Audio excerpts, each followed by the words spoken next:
Musutafu, Japan, late afternoon. The street was already too loud. Car horns, footsteps, a kid crying, a shop alarm that would not stop.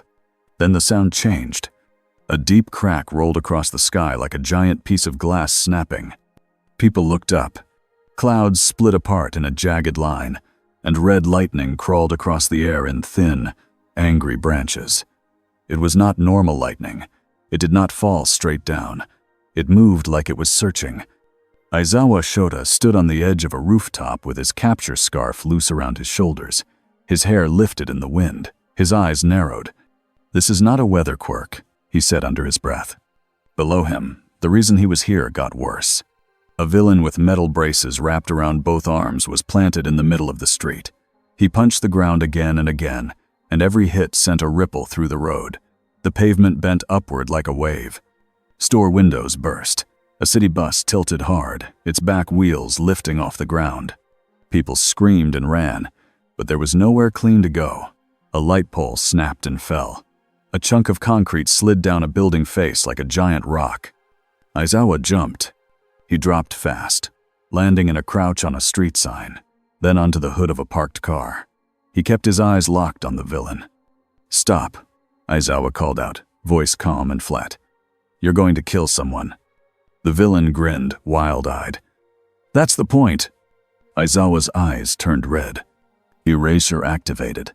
The villain's grin faltered. His next punch hit the ground, but nothing rippled. The street stayed still. The villain blinked, confused. Aizawa moved in. He flicked his scarf. It shot out like a living rope, looping the villain's arms. Then the bus above them groaned. The bus had been stuck at a bad angle, half lifted, half pinned. With the ripple gone, it shifted again. Metal screamed as the frame twisted. The bus started to slide sideways toward a crosswalk full of people who could not run fast enough. Aizawa's brain snapped through options. He could pull the villain down harder. He could cut the bus's path. He could... The sky cracked again. Red lightning hit the street like a spear.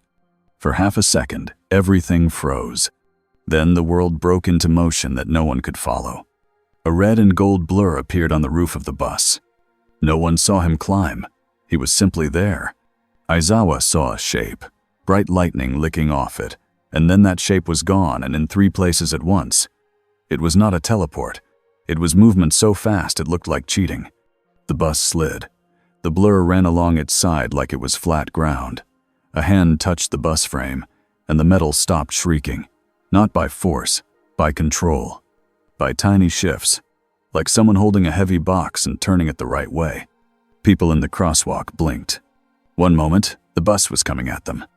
The next moment, they were standing on the sidewalk. Not dragged, not thrown, just placed. A mother grabbed her child. How? A man in a suit stared at the road. Did I move? Aizawa's eyes tracked the red-gold shape as it snapped back into view near the bus door. A young man stood there.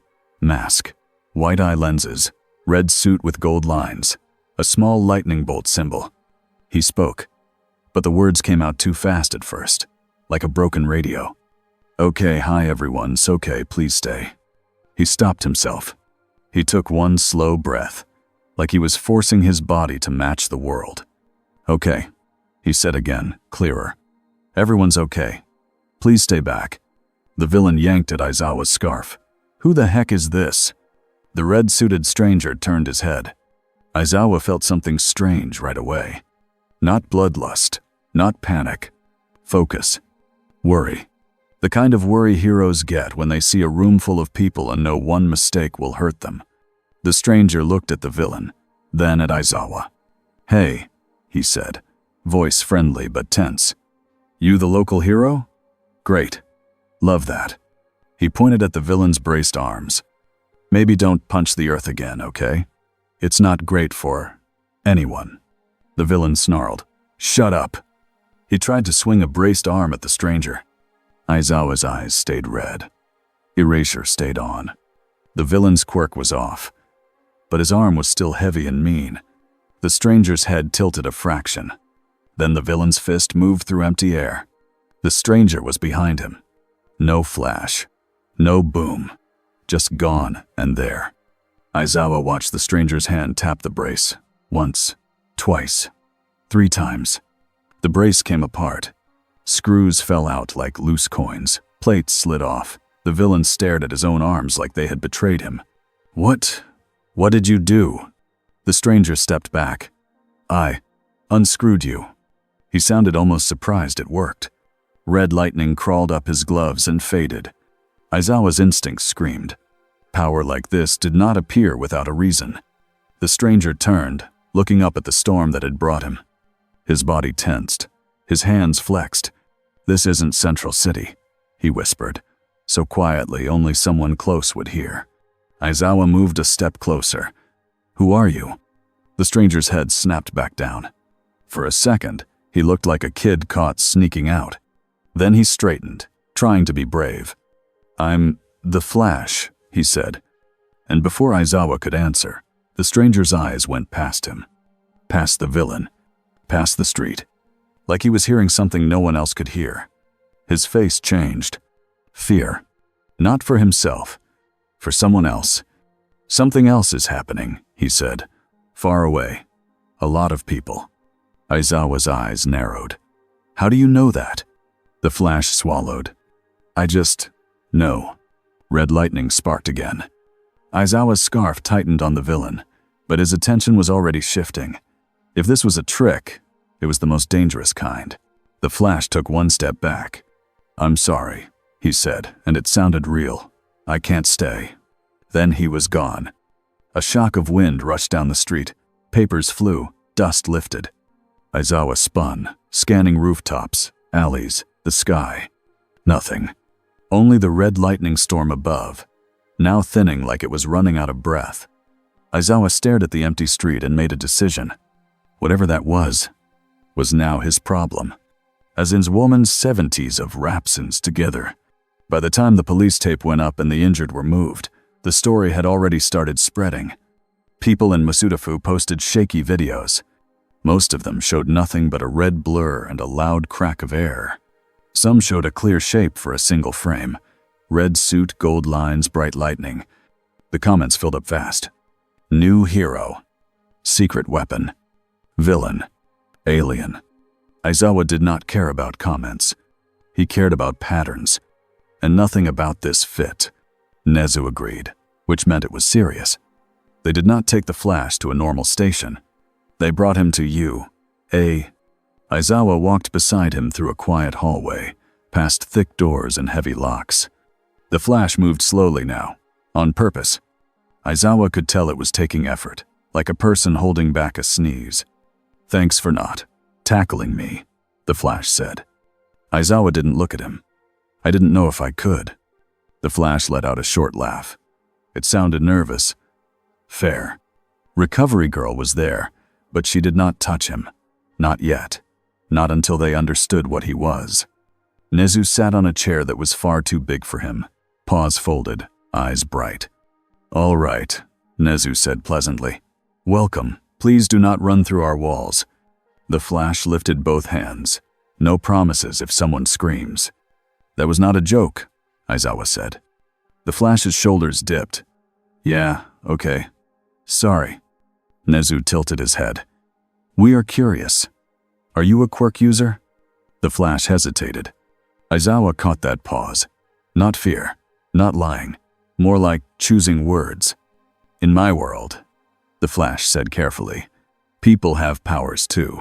Sometimes it's from a gene, sometimes from other things. He tapped the side of his mask. For me, it was an accident, a lightning strike. Chemicals, bad day, long story. Nezu's eyes gleamed. Lightning gave you speed. It connected me to something, the Flash said. The Speed Force. The word meant nothing to most of the room, but the way he said it made it sound real. Nezu gestured to a machine. We would like to scan you. The Flash nodded quickly. Sure, as long as it doesn't explode. Aizawa watched as the staff rolled the scanner forward. It was the kind they used to study quirk signals, body heat, stress, and movement in training. They aimed it at the Flash. The screen filled with data. Then it flickered. The numbers jumped. The timestamp on the corner of the screen skipped forward, then backward, like a broken clock. A technician frowned. That's not supposed to happen. The Flash leaned in. Oh, that's probably me. Sorry. Aizawa's eyes narrowed. Explain. The Flash opened his mouth, then closed it again. He took off his mask. Not the whole suit, just the mask. Aizawa's scarf twitched, ready to snap. A young man stared back. Brown hair, tired eyes that still tried to smile. He looked like someone who had been running too long. "My name is Barry," he said. He paused, then corrected himself. "In my world, I'm Barry Allen. I'm a forensic scientist. Like a crime lab guy." Nezu's ears perked up. A scientist? Barry nodded. "I help the police. I look at evidence. I find patterns." He tapped the scanner screen. "My speed does weird things to tech sometimes. It's like my energy doesn't play nice with your machines." Aizawa crossed his arms. "You saved people. Then you ran away." Barry's face tightened. "I heard more people in danger," he said simply. "I couldn't ignore it." Nezu's tone stayed friendly. "And did you save them?" Barry hesitated. "Yes," he said. "Mostly." That single word mostly hit hard. Aizawa caught it. Barry noticed Aizawa notice. His mouth pulled into a thin line. Aizawa's voice stayed flat. "What do you mean? Mostly?"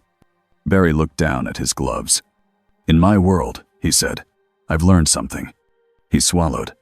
"No matter how fast you are, you can't fix everything." Silence settled for a moment. Then Nezu clapped his paws lightly.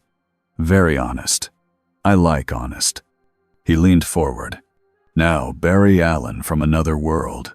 We have rules here. Many rules." Barry blinked. "Okay."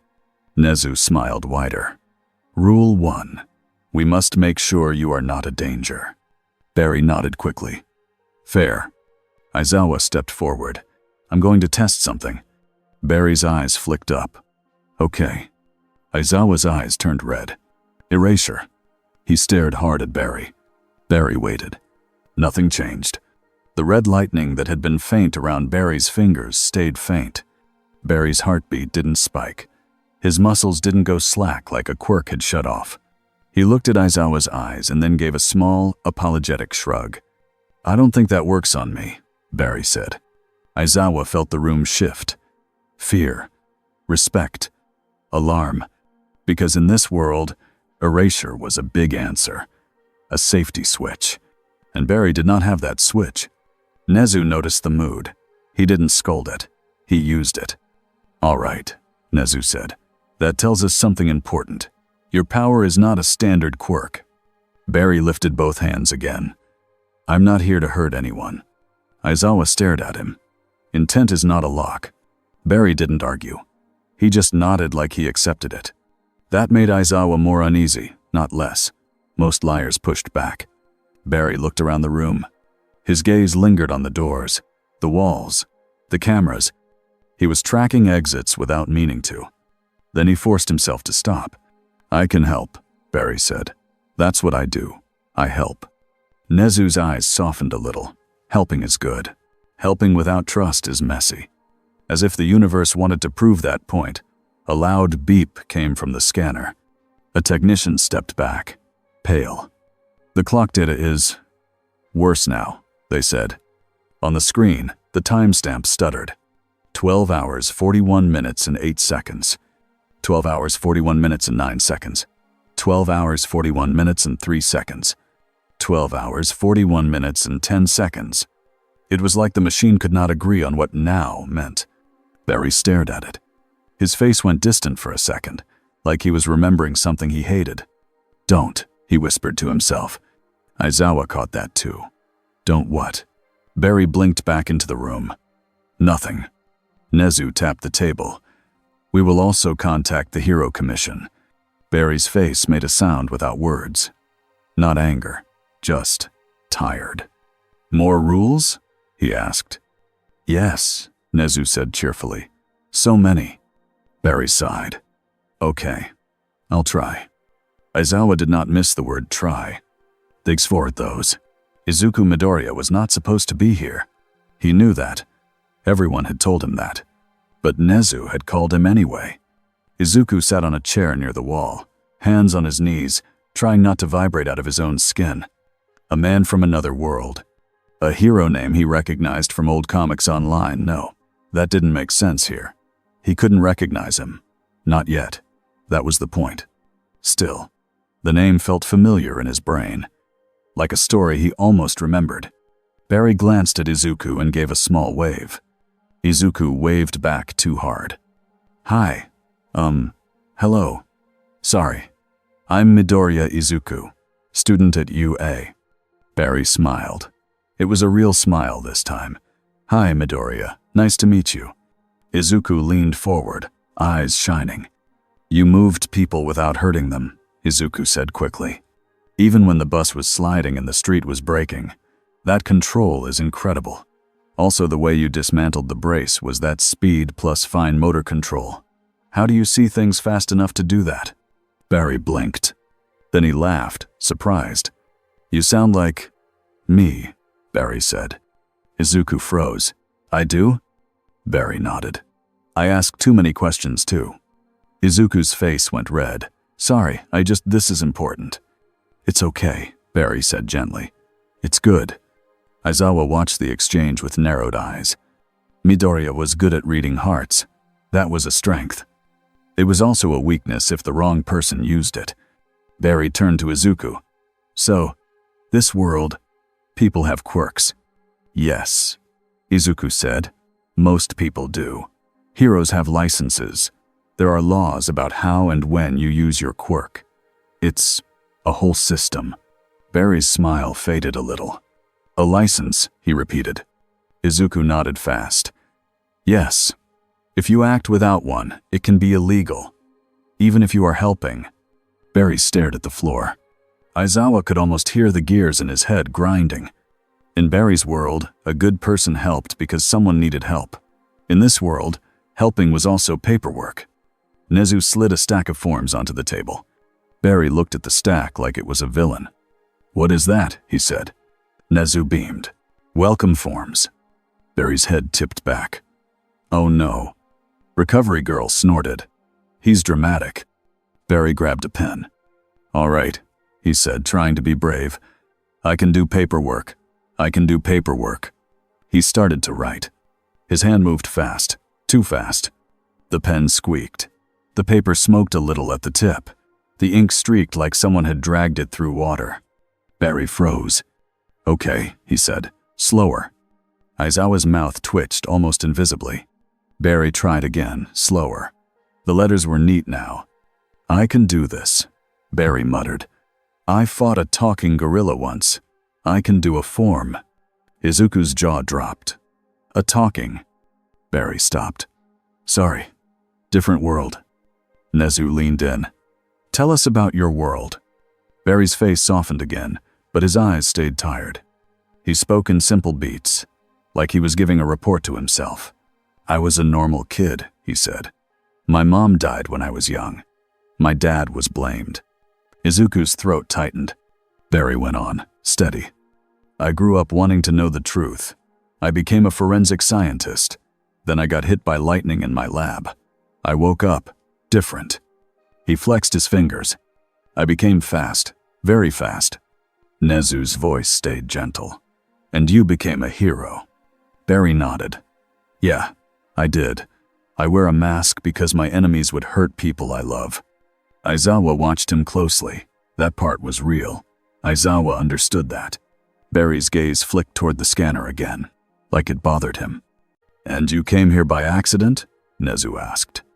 Barry's lips pressed together. I think so. Aizawa stepped in. You don't know. Barry didn't dodge it. I don't know. That honesty kept landing like small weights in the room. Nezu folded his paws. Then we must find out. As if on cue, a secure phone on the wall rang. A staff member answered. Their posture shifted. They looked at Nezu. The Hero Commission. Nezu smiled like he was expecting it. Put them through. The voice that came out of the speaker was smooth and cold. We have seen footage, the voice said. We want the newcomer registered immediately. Barry looked at Aizawa. That's the government? Izuku whispered. Kind of. The voice continued. We will send an agent. Until then, he does not leave your control. Barry's shoulders tensed. I'm not a prisoner. Aizawa's voice stayed flat. You're not free either. Barry stared at him, then exhaled hard through his nose. Okay, Barry said. Okay, I get it. New world, new rules, but people are still getting hurt out there. Nezu's eyes narrowed slightly, but his tone stayed warm. Yes, they are. That is why we need a plan. The call ended. Aizawa watched Barry's jaw tighten. This was the clash. Speed versus systems. Heart versus control. Nezu leaned back. Until we understand you, you will stay here. But we will not waste your time. Barry looked up. You won't? Nezu's smile returned. We will allow you to respond to emergencies under supervision. You will not act alone. Barry's eyes flashed with relief and worry at the same time. Supervision, he repeated. Aizawa nodded. That's the deal. Barry looked at Izuku, like he was checking if someone here actually wanted him. Izuku nodded hard. We can work together, Izuku said. We can learn your limits and your strengths and how to keep people safe. Barry's mouth curved. Okay, he said. Teamwork. I can do teamwork. Nezu's eyes gleamed. Excellent. Also about the forms. Barry groaned. No. Nezu slid another sheet forward. Barry stared at it like it was the final boss. Aizawa turned away so no one could see the small smile. In Simli Raxinaus, far away, in a place that didn't belong on any map, a man sat in the dark and listened. A screen showed grainy footage. A red blur. Red lightning. A bus that should have killed people, but didn't. All for One's breathing mask hissed softly. He tilted his head. A new kind of power, he said. Dr. Garaki's voice crackled through a speaker. Not a quirk? All for One's gloved fingers tapped the arm of his chair. Everything is a quirk in this world, he said calmly. Or it becomes one. He watched the footage again, slower. The blur did not look strong. It looked careful. A hero. All for One smiled behind the mask. Good, he said. Heroes are easy to aim. And Simli Raxinaus. The first real test came sooner than anyone wanted. It started with alarms. Not one. Many. Aizawa stood in Yue's control room as screens lit up. Downtown Musatafu. Explosion in a support gear warehouse. Near a hospital. A villain group blocking ambulances. A bridge. A truck turned sideways, leaking something that looked like gas. A school route. A bus hijacking. Too many.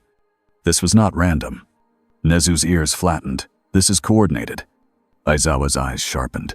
Someone is measuring response time. Barry stood in the doorway, already in his suit again, mask on, lightning faint around his boots. He didn't bounce. He didn't brag. He looked like a runner at the start line, trying not to flinch early. I can go, Barry said. You will not go alone, Aizawa said. Aizawa turned to the side screen.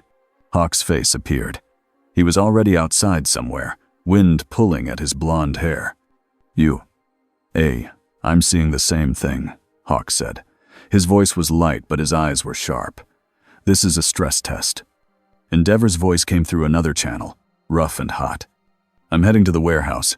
Whoever set this up wants chaos. Nezu spoke fast and clean. We split. Hawks. Coordinate from above. Endeavor. Contain heavy threats. Aizawa. You escort the newcomer. Barry's head tilted. Escort. Aizawa didn't soften it. Yes, escort. Barry didn't argue. Fine, he said. Just point me. Nezu's eyes flicked to the screens. Bridge gas leak. If that reaches traffic.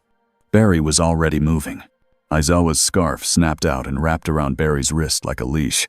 Barry stopped instantly, like a car hitting a perfect brake. Aizawa stared at him. Do not run off. Barry's mask turned toward him. For a second, Aizawa thought Barry might snap. Instead, Barry nodded once. I won't, Barry said. I promise. Aizawa didn't trust promises, but he trusted patterns, and Barry's pattern so far was simple. He ran towards screams. Aizawa pulled his scarf free. Let's go. The complacid of his esters are sewed. Hawks watched from above as the city turned into a grid of problems. His wings spread wide, feathers darting out like a swarm of tiny drones. He moved fast for a human, but what he saw next made his stomach drop. Red lightning flashed down the street. The flash ran along the tops of cars like they were stepping stones. He didn't crush them. He didn't dent them. He touched them so lightly it was like he barely existed. 1 second. He was near the U.A. route. The next, he was at the bridge. Hawk's feathers sent live video back to the commission. He hated that part, but he couldn't stop it. The bridge scene was bad. A truck lay sideways, leaking gas in a thick white cloud. People were trapped on both ends. Engines were still running. One spark could turn the whole thing into fire. A villain stood near the leak with a grin, holding a cheap lighter. Aizawa landed on the bridge with a skid. His eyes snapped red. The villain's lighter flicked. Nothing happened. The flame died. The villain cursed. Then the villain's grin returned anyway. Doesn't matter, he said. It's already started. Barry stood still for a fraction of a second, and Hawk saw something terrifying. Barry was listening. Not to the villain. To the gas. To the engines. To the tiny sounds of a disaster building. Barry's hands lifted slowly, like he was calming an animal. All right, Barry said, voice low. Okay. We can do this. He moved. Not full speed yet. Controlled speed. He zipped down the line of cars, turning off engines by reaching inside through open windows faster than eyes could track. He didn't smash glass. He didn't rip doors. He just opened, turned, closed, moved on. He reached the truck. Barry placed one palm on the metal. Then he ran in a tight circle around the leak. The air changed. A vortex formed. Not a wild tornado, but a controlled pull. The gas cloud bent away from the cars, away from people, pulled upward and away where it could thin out. Aizawa's scarf snapped out, hooking the villain and yanking him off balance. The villain shouted, but the lighter fell into Aizawa's hand. The bridge didn't explode. People started to breathe again. Hawks exhaled. Then his feathers caught something else. A second figure, far down the bridge, stepped out of the gas cloud like it belonged there. It was big. Too big. Gray skin, stitched muscles, a warped face with dead eyes. A Nomu, but not like the ones Hawks had seen before. This one had metal rings embedded along its arms and spine, like someone had built a machine into its body. It slammed its foot onto the bridge. A pulse rippled outward. Hawks's feathers wobbled in midair, like the air itself had thickened. Aizawa's eyes narrowed. What is that? Barry took one step, then stopped. His body tensed like it hit invisible mud. The world looked normal, but Barry's movement slowed in a way that made no sense. Not slow like tired. Slow like the rules changed. Barry's mask turned slightly, and Hawks could almost feel the shock in him. That's, Barry whispered. That's not normal. The Nomu tilted its head. Then it moved. Not as fast as Barry, but fast enough to surprise everyone else. It charged. Aizawa's scarf snapped at it. The scarf hit the Nomu's chest and stopped, like it struck glue. The Nomu grabbed the scarf and yanked. Aizawa's feet slid on the bridge, his teeth clenched. Barry moved. He forced speed into his legs, and red lightning cracked along the bridge floor. He reached the Nomu and tried a simple solution first. A clean hit. Not to kill, to stop. Barry's fist landed on the Nomu's shoulder. The sound was like a bat hitting a thick tire. The Nomu didn't fall. It barely shifted. Barry pulled back, eyes wide behind the lenses. Okay, Barry said, breath quick. You're sturdy. The Nomu's metal rings lit faintly. Another pulse spread. Barry's lightning flickered. Aizawa's eyes widened a fraction. This thing wasn't just strong. It was built to mess with motion. To mess with speed. Hawks's voice crackled in Aizawa's ear. "This is part of the plan," Hawks said. "They wanted him on camera. They wanted him struggling." Aizawa's jaw tightened. "Who?" Hawks didn't answer out loud, but his eyes in the screen said it. "All for one." Barry backed up one step. He looked past the Nomu. People were still on the bridge. Cars stuck. Some were filming. Some were frozen. Barry's head turned side to side, counting, measuring distance, timing. Then he made a choice. He ran. Not at the Nomu. At the people. He zipped through the slowed zone with effort, like sprinting through water. He grabbed people one by one, moving them off the bridge in a clean line. Not throwing them. Not dragging them. Placing them. Aizawa realized what Barry was doing. Barry wasn't trying to win the fight first. He was trying to remove the collateral. That was hero thinking. The Nomu roared and slammed the bridge again. The pulse hit harder. Barry stumbled for the first time. Hawks's stomach dropped. The camera caught it. A stumble. A moment of weakness. Aizawa's eyes stayed red, but erasure did nothing to this kind of power. Because it wasn't a quirk. It was a field. Aizawa yanked his scarf free from the Nomu's grip with a sharp twist, then snapped it around a support beam to anchor himself. "Flash," Aizawa barked. "If you can't move fast in that zone, don't." Barry's voice cut in, strained but calm. "I can still move. I just have to be careful." He looked at the bridge surface. Then he looked at the Nomu's rings. Barry took a breath. Then he ran in a tight spiral again, but not wide like before. Small. Precise. His feet hit the bridge in a pattern, like he was tapping code into the ground. Red lightning crawled along the metal rings on the Nomu's back. The Nomu jerked.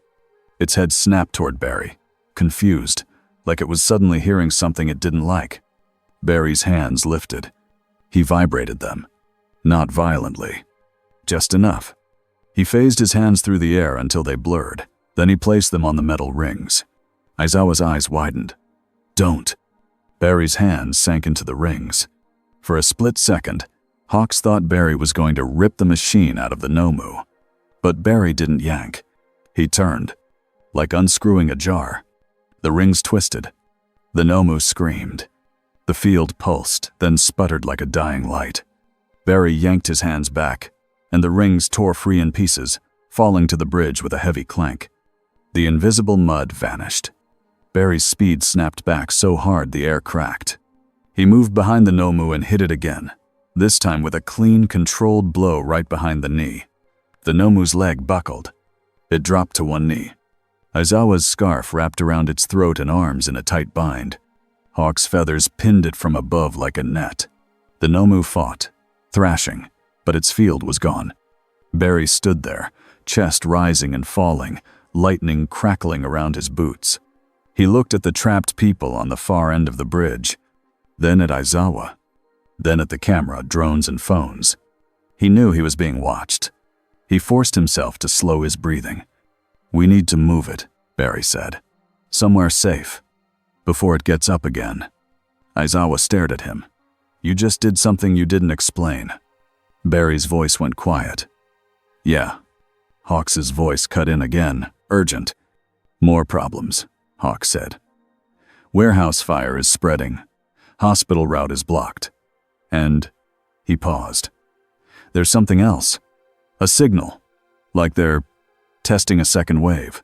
Barry's head turned toward the city. Aizawa saw it. That same listening look. Barry could hear the city like a map. "I can help," Barry said. Aizawa's scarf tightened on the Nomu. "So can we," Aizawa said, "but not by letting you run blind." Barry's shoulders tensed. Then he nodded. "Fine," he said. "Tell me where you want me." Nezu's voice came through the comms, calm but sharp. "This is not random," Nezu said. "Someone is watching our response and collecting data." Aizawa's eyes narrowed. "I know." Nezu paused. "And one more thing. Our scanners at U.A. just recorded a time error again." Barry's lightning flickered. "What kind of error?" Barry asked. Nezu's voice stayed gentle. "The clocks disagree," Nezu said. "As if something in your presence is pulling at time." Barry went still. Hawks watched from above as the red and gold hero froze for one heartbeat. Just one. Then Barry's voice returned, tight. "Okay," Barry said. "That's bad." Aizawa's stomach sank. Because the city wasn't just being attacked. It was being studied. And Barry Allen the Flash was the new subject. Somewhere deep in the dark, All for One watched a live feed of the bridge. He saw the stumble. He saw the recovery. He saw the machine fail. He heard the word time. And behind his mask, he smiled. "Good," he whispered. "Now we know where to aim next." The next morning, Musutafu woke up like it always did. People went to work. Kids went to school. Trains ran. Coffee machines hissed. But the city felt different. Because now the city had a new story. A red blur. Red lightning. A bus that should have crushed a crowd, but didn't. A bridge that should have exploded, but didn't. And a monster with metal rings in its back that had almost turned speed into mud. Aizawa stood in a quiet hallway at U.A., with his capture scarf folded over one arm. His eyes were tired. The lights above him were bright and clean, but his head was still full of smoke and sirens. On a wall screen down the hall, the news played on repeat. The same clip, again and again. A shaky phone video, a burst of red and gold, wind throwing trash across the road, a man's voice yelling, "Did you see that?" A headline crawled across the bottom. Unknown hero or new threat? Aizawa kept walking. He didn't care about headlines. He cared about what headlines did to people. When people were scared, they wanted control. And control always came with hands reaching for weapons. Nezu's office door was open. Inside, Nezu sat behind a desk with 3 screens and 2 stacks of printed reports. Aizawa couldn't tell if Nezu had slept. Nezu rarely looked like he had. Aizawa stepped in. "Any updates?" Nezu tapped a screen. "Plenty." One screen showed police notes from the bridge. Another showed sensor logs from U.A. The third showed a timeline. And the timeline was wrong.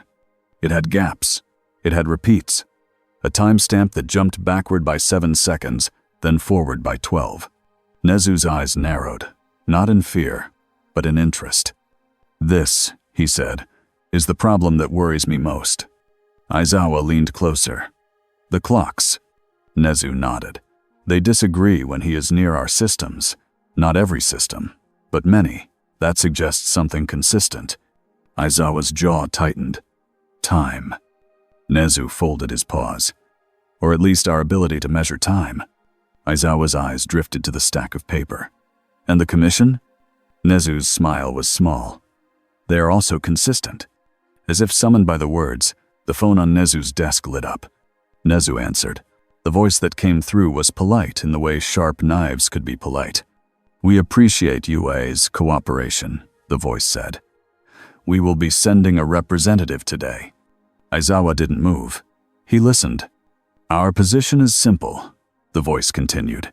"This Flash has performed hero work without registration. He has also demonstrated power outside the usual quirk framework. That is unacceptable." Nezu's tone stayed friendly. "He saved lives." "We value lives," the voice said, still polite. "Which is why we value control." Nezu glanced at Aizawa. "You will come in person?" "Yes," the voice said.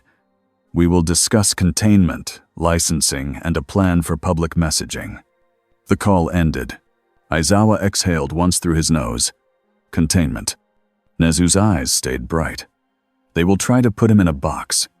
Aizawa looked away. Everything gets put in a box, even heroes.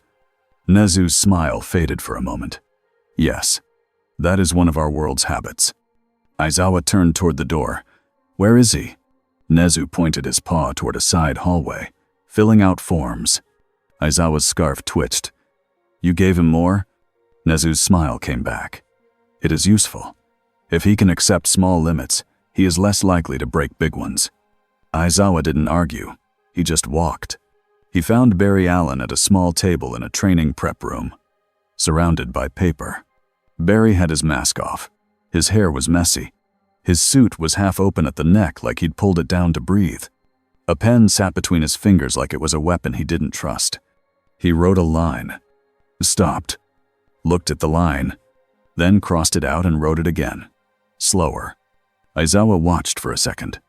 Barry's shoulders were tight. His jaw worked like he was chewing on a problem. Aizawa cleared his throat. Barry flinched, then looked up and tried to smile. "Oh," Barry said. "Hey, I'm doing it." Aizawa glanced at the stack. "You're doing something." Barry leaned back. "In my defense, your forms are intense." Aizawa didn't take the bait. "How are you feeling?" Barry's smile thinned, fast. Aizawa's eyes narrowed. "That's not an answer." Barry looked at the papers again. "I keep wanting to run, just to check on things, just to make sure nobody's stuck under something. But I'm here, writing." He tapped the page. "This is slower than stopping a train." Aizawa said, "Stopping trains isn't your job." Barry looked up sharply. "Saving people is." Aizawa stared back. "Saving people is also knowing when you make things worse." Barry's expression tightened. For a second, it looked like he wanted to argue. Then he exhaled. "I know," Barry said quietly. "I do know." Aizawa studied him. There was a weight behind Barry's eyes. A familiar weight. The kind you saw in people who had already learned the hard lesson and didn't want to learn it again. Aizawa's voice softened by 1 degree. "What happened to you, Barry?" Barry's fingers flexed around the pen. He didn't answer right away. Then he said, "I tried to fix things before." Aizawa held still. Barry's voice stayed simple, but his throat got tight. "I thought if I was fast enough, I could stop every bad thing. I thought I could make it right." He looked down, "And I learned you can break a whole world trying." Aizawa didn't ask more. He didn't need more details to understand the warning. Aizawa turned away from the table. "The commission is coming." Barry's head lifted. "Today?" "Yes." Barry's mouth opened, then closed. He nodded like he was bracing for a punch. "Okay," Barry said. "I'll be polite." Aizawa looked back. "Be careful. Polite isn't a shield." Barry gave a small, tired laugh. "Yeah, I've met people like that." Aizawa's scarf shifted. "So have I." And callous and dullers plighted Samai. When All Might arrived, the room changed. Even in his smaller form, Toshinori carried the feeling of a lighthouse. He walked like he was holding up something heavy, but he smiled anyway. He came to see Barry before the commission did. Aizawa stayed near the door, arms crossed. He wasn't here for feelings. He was here for safety. Barry stood when All Might entered, like it was automatic respect. All Might bowed his head slightly. "Thank you," he said. Barry blinked. "For what?" "For saving my city," All Might said. Barry's face twitched, almost embarrassed.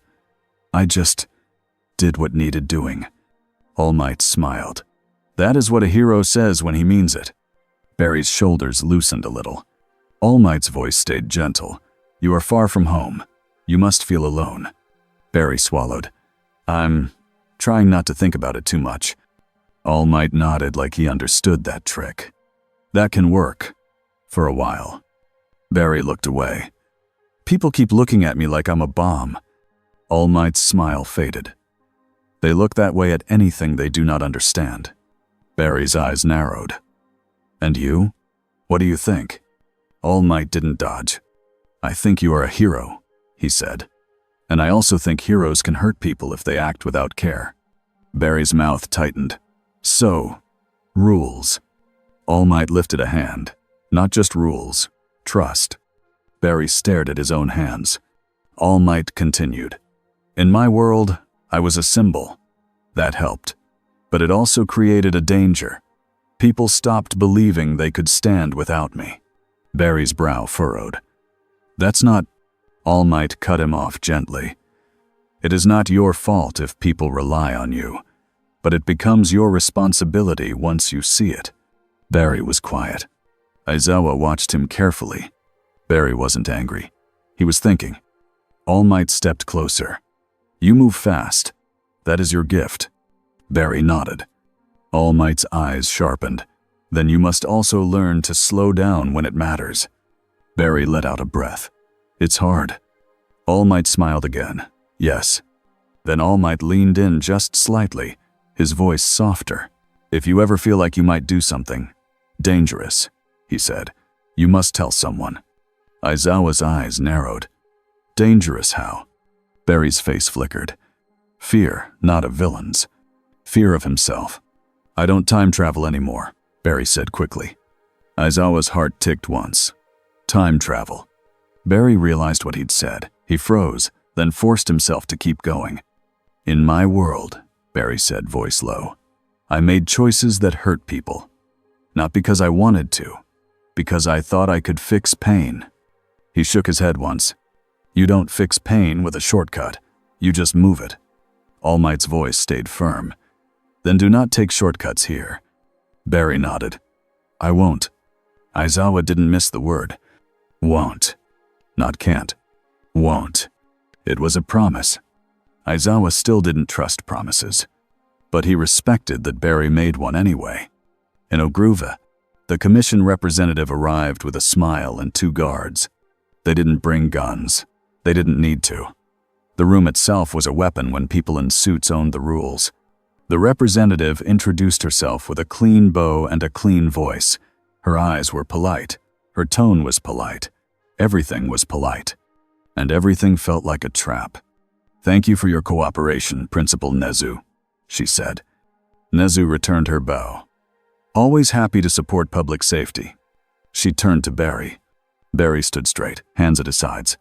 He looked like a man trying to stand still in a storm. Flash, she said. Or should I call you Barry Allen? Barry's eyes flicked to Nezu. Nezu didn't smile. Barry's jaw tightened. Barry is fine. The representative clasped her hands. Excellent. Barry, you have performed unlicensed hero work. That violates our laws. Barry's mouth opened. He stopped himself. He chose words like they were glass. I saved people, Barry said. We appreciate that, she replied smoothly. However, intent does not remove risk. Aizawa's eyes narrowed. He hated hearing his own logic used like a leash. The representative stepped closer, still smiling. Your power is outside our standard quirk framework. That makes you a national concern. Barry's voice stayed calm. I'm not trying to be a concern. Of course not, she said. Which is why we will help you. Barry blinked. Help me how? She lifted a folder. A provisional status, limited movement, assigned escort, scheduled deployment. Barry stared at the folder like it was handcuffs made of paper. Scheduled deployment, he repeated. Yes, she said. If you wish to act as a hero, you must act inside the system. Barry's eyes flashed. People don't get hurt on schedules. The representative's smile didn't change. They do in our world. Hawks stood off to the side, leaning against a wall like he belonged anywhere. His face was relaxed, but his eyes were sharp. Aizawa watched Hawks. Hawks gave a tiny shrug like, this is how it is. Nezu spoke softly. Perhaps we can... The representative cut in, still polite. We will also need a public statement. The city is anxious. We must provide clarity. Barry's mouth tightened. I'm not doing a press conference. You will not, she said. Not yet. But we will state that you are under our observation and that you will not act independently. Barry's hands flexed. Aizawa saw lightning flicker at his knuckles and disappear. Barry swallowed it down. I'm not a weapon, Barry said. The representative tilted her head as if considering. Then you will have no issue with oversight. Barry stared at her. Then he did something Aizawa didn't expect. Barry nodded. Fine, Barry said. Oversight. Escort. Whatever. But if there's an emergency and your paperwork is in the way, I'm moving. The representative's smile hardened by 1 millimeter. That will be discussed. Nezu's eyes gleamed. We value honest communication.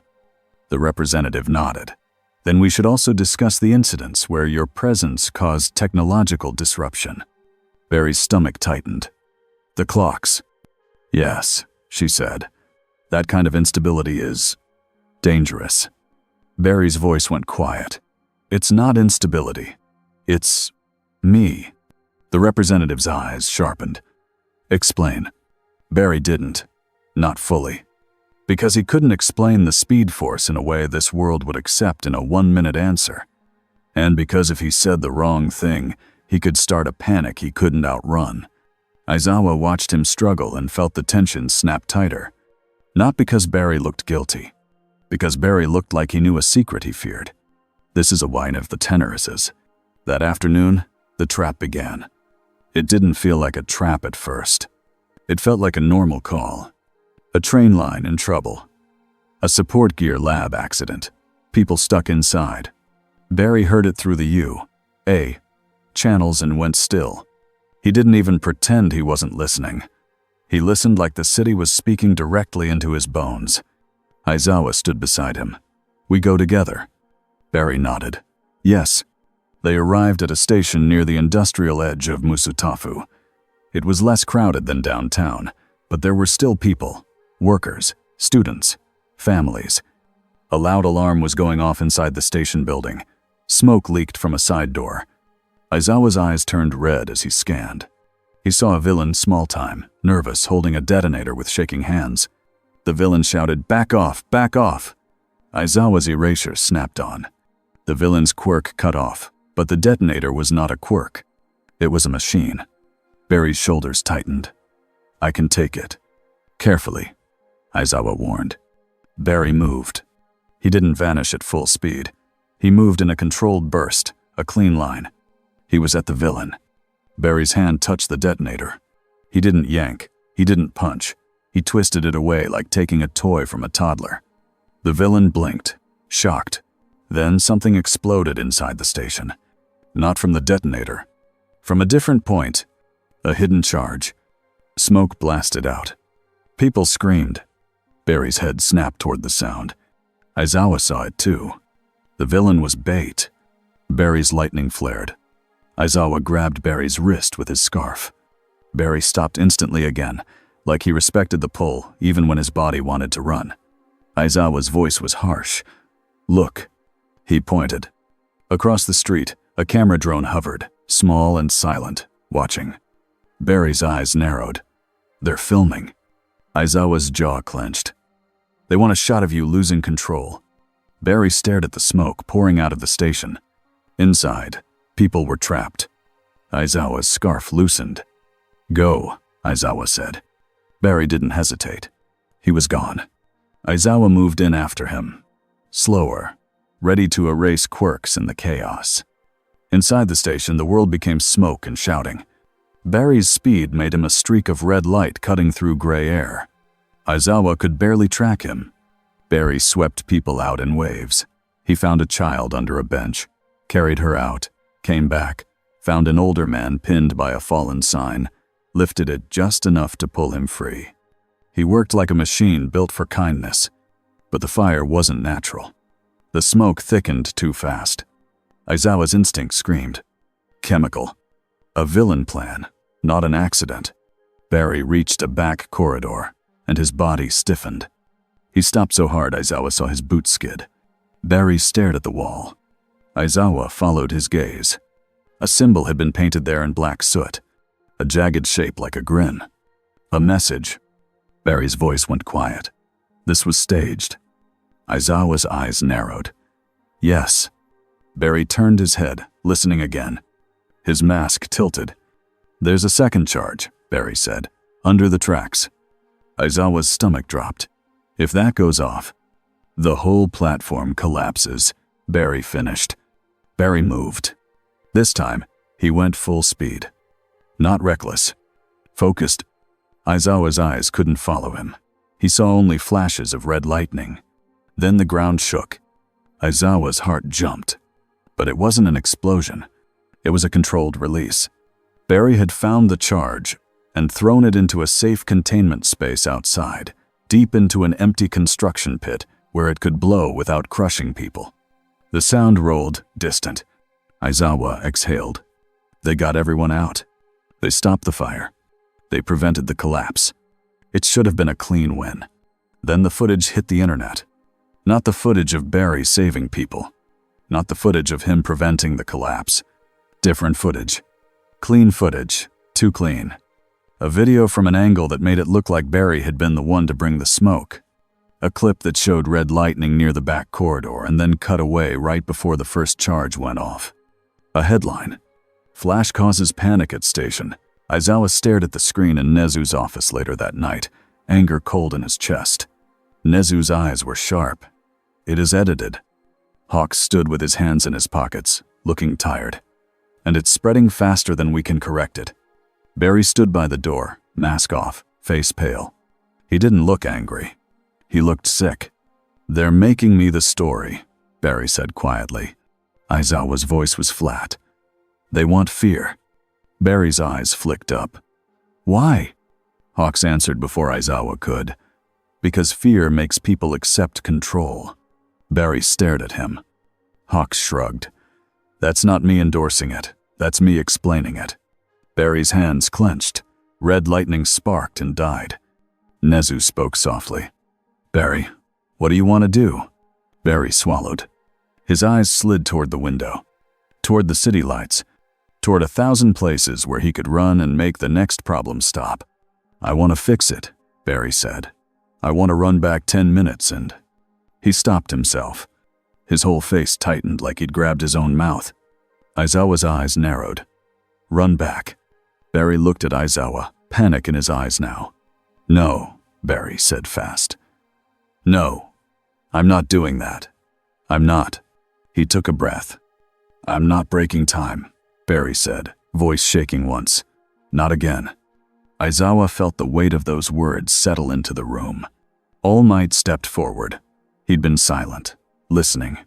His voice was quiet but strong. "Then do the harder thing." Barry looked at him. "Stay," All Might said. "Face this world as it is. Earn trust the slow way." Barry's throat bobbed. He nodded. Hawks watched him closely. "We should also find who planted the footage." Barry's eyes hardened. "Yes." Nezu's smile returned, small and sharp. "Good." Aizawa's eyes narrowed. "How?"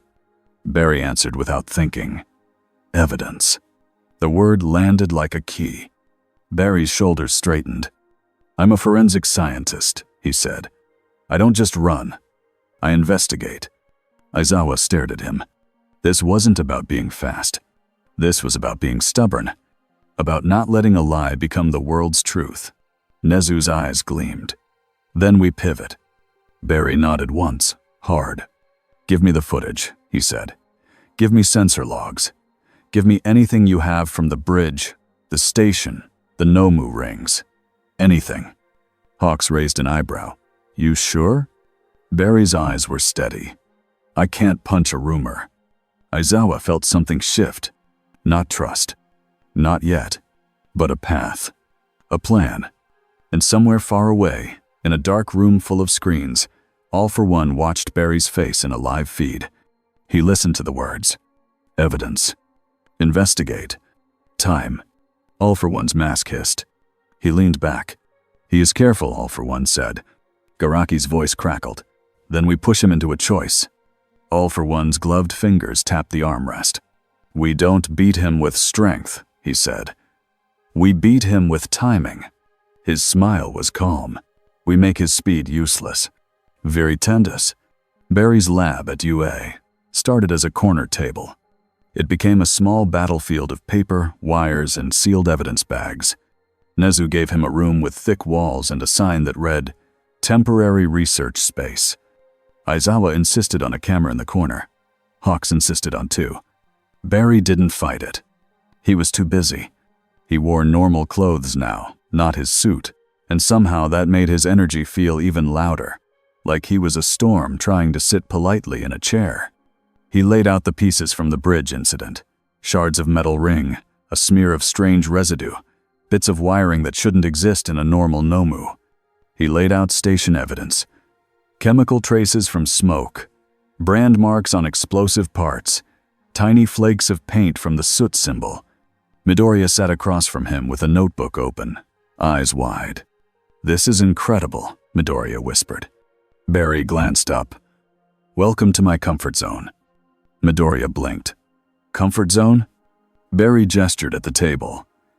This. Evidence. Patterns. Things that don't lie if you listen correctly. Midoriya looked at the residue again. But people can plant evidence. Barry nodded.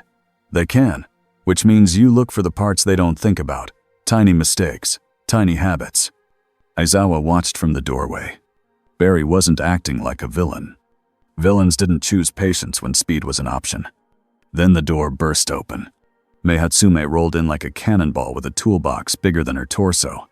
"I heard there's a speed guy," Mei shouted. Midoriya jumped. "Hatsume-san." Mei didn't stop. She pointed at Barry like she'd found treasure. "You," she said, "you are perfect." Barry leaned back. "That's a lot of confidence for a person I just met." Mei slammed a device onto the table. It looked like a pair of goggles taped to a small camera with extra wires and a chunky battery. "I made a baby," she announced. Midoriya sputtered. "That's not..."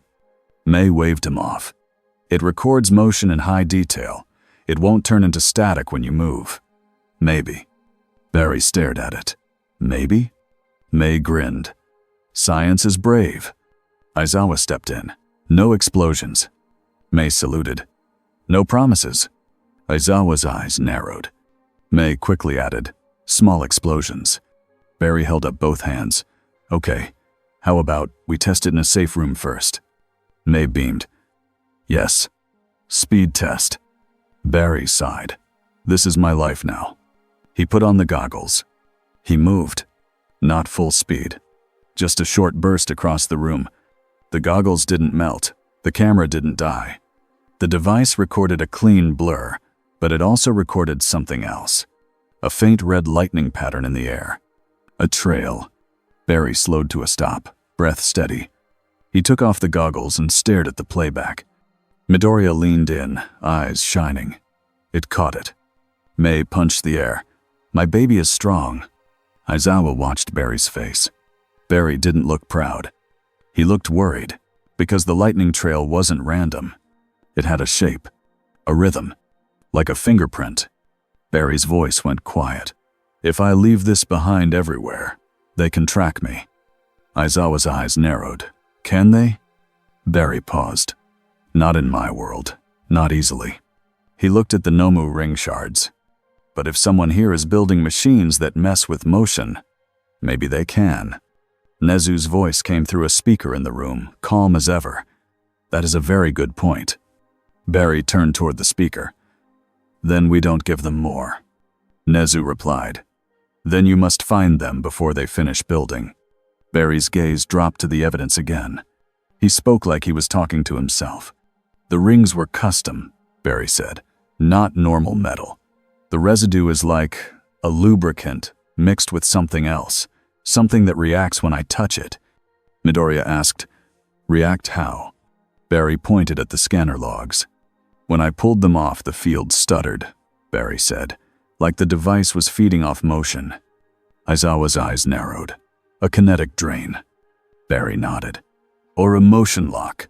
It's like it tells the world, 'No, slow down here.'"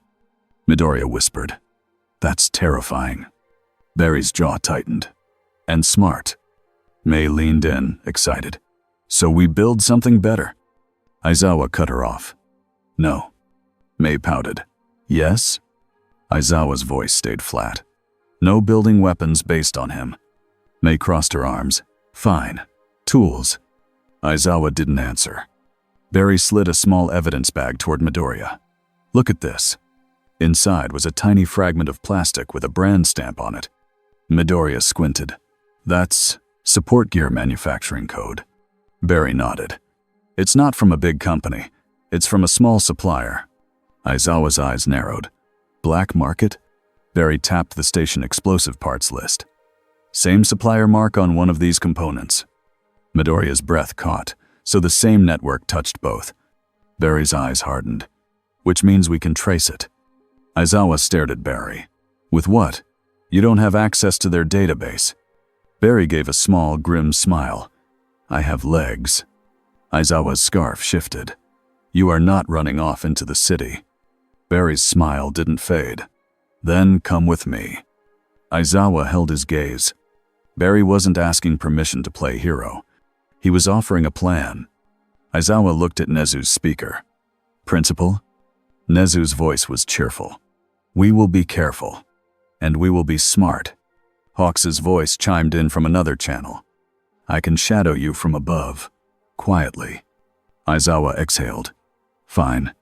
Barry nodded. Good. May raised her hand like a student. Can I come? Aizawa said no. May sighed dramatically. Cruel. Midoriya's eyes flicked between them.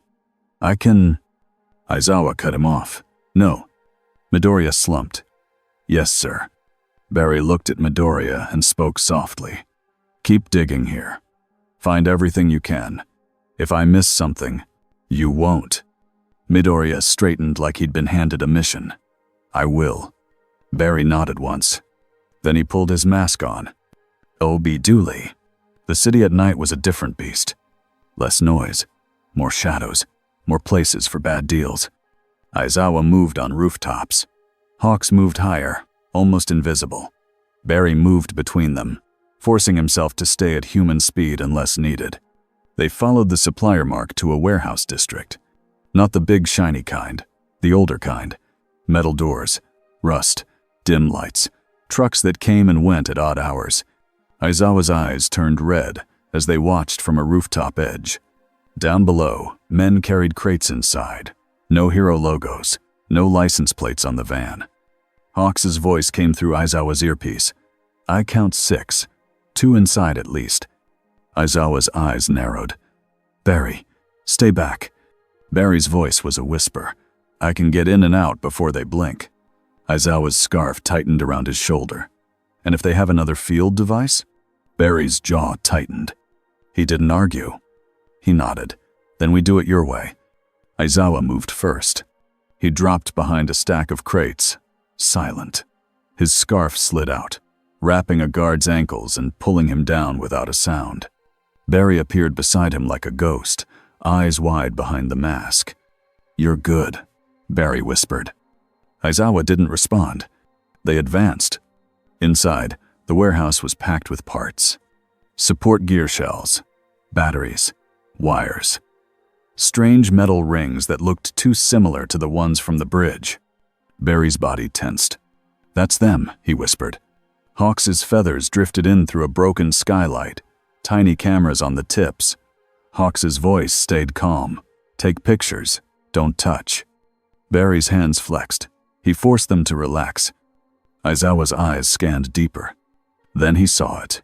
A figure near the back, half hidden behind a curtain of plastic strips. The figure wore gloves and a hood. They were adjusting a device with a tool, careful and slow. Aizawa crept closer. Barry moved with him, controlled. The figure turned. For a split second, Aizawa saw a mask under the hood. Not a hero mask, a work mask. The figure froze. Then they slammed a switch. The air changed. Not like the bridge field. Worse. The lights flickered. A low hum filled the room, like a giant engine starting. Barry took a step and stopped. His boots felt heavy. But this time, it wasn't just slow. It was uneven, like the floor had patches where motion behaved differently. Barry's voice tightened. This is new. Aizawa's eyes narrowed. Get out. The figure ran. Barry's head snapped toward them. His body screamed to chase.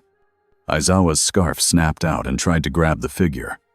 And the scarf hit the air and shuddered, like it crossed an invisible line. It fell limp for 1 second. Aizawa's eyes widened. His erasure stayed on, but it didn't matter. This wasn't a quirk. This was a machine changing the rules of movement. Barry whispered. They made a motion maze. The figure reached the back door and vanished into the night.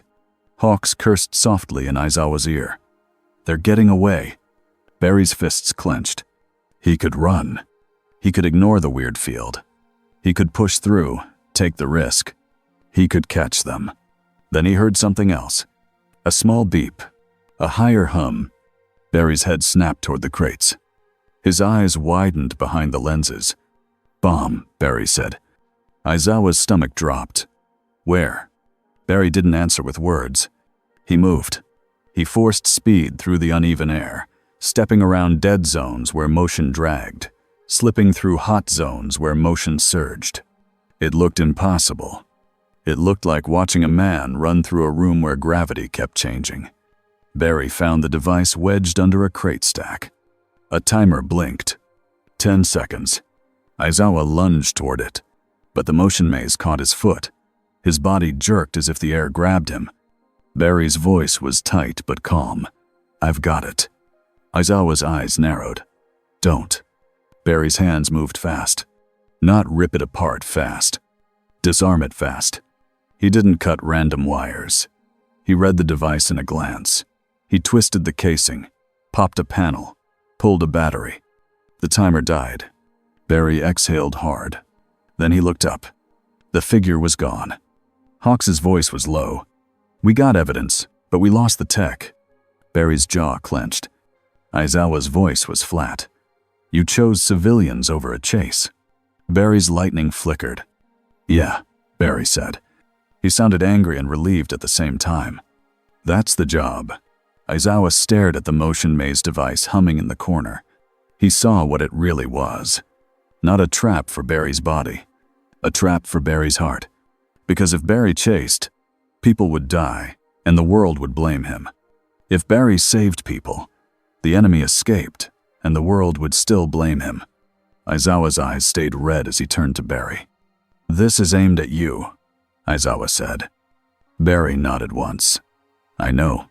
Hawks's voice came through again, urgent now. "We have a bigger problem." Aizawa's heart sank. "What?" Hawks didn't waste words. "A creature, like a Nomu, but different. It's not just strong, it's creating zones. Cars are sliding like ice in one block, then freezing in place in the next. People are getting trapped." Barry went still. "Where?" he asked. Hawks answered. "Near the river. Dense area. Lots of foot traffic." Barry's lightning flared. Aizawa grabbed his scarf and tightened it around his own wrist like he was anchoring himself. "Let's move," Aizawa said. Barry nodded. And when Barry ran this time, Aizawa didn't try to stop him. He just ran after him the only way he could. Willow Market side to Zitter. From Hawks's view in the sky, the river district looked like a broken board game. One street moved like normal. The next street had people stuck mid-step, bodies leaning forward as if the air had turned thick. Another street had people slipping and sliding, like the ground forgot how friction worked. A bus had skidded sideways and was wedged against a barrier. Its wheels spun uselessly. People screamed. Not because a villain was punching, because reality felt wrong. Hawk's feathers fluttered through the air and almost fell out of the sky as they crossed a zone line. His eyes widened. "It's affecting the air." Endeavor's voice came through comms, rough. "I'm on my way. Explain." Hawk spoke fast.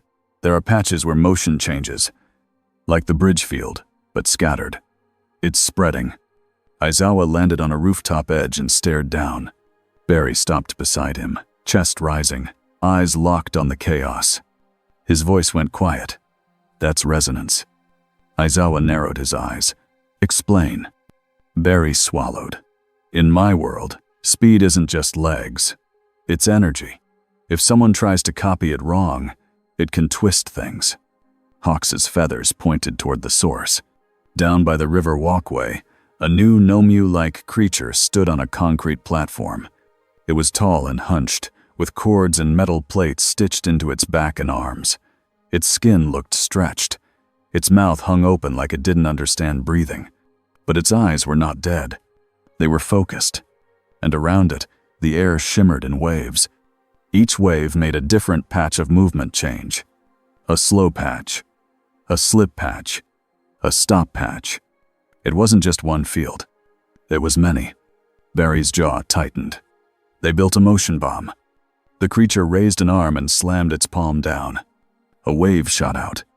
A car in the street suddenly lost friction and slid fast, straight toward a crowd. People tried to run, but the patch they were in became thick. They moved like they were underwater. Barry's body tensed. Aizawa said, "Go."